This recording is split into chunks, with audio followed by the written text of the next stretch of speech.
तुम्ही असं केलं तर माझी नोकरी जाईल, मुरलीधर मोहोळ यांनी चंद्रकांत पाटलांना हे म्हटलेलं आहे।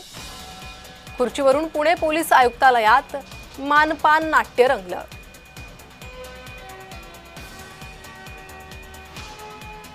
तर मुरलीधर मोहोळ आणि चंद्रकांत पाटील पुणे पोलीस आयुक्तालयात पोहोचले आणि त्यानंतर हे मानपान नाट्य रंगलं।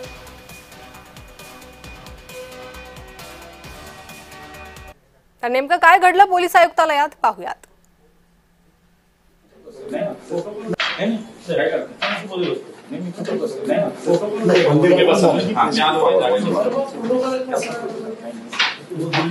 काय नाही मी असं केलं तर माझी नोकरी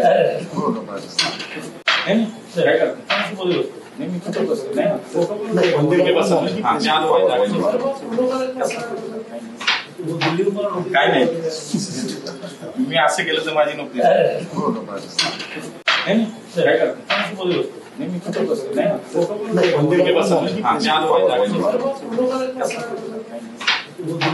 काय नाही मी असं केलं तर माझी नोकरी